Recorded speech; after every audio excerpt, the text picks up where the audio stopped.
Everything is put together except for the little chain cover. Got the back rack, front tire, front rack.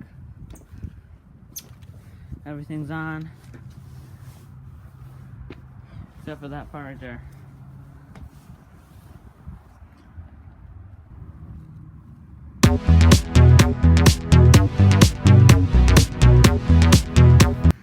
So we just had to go to the store and get some oil for it.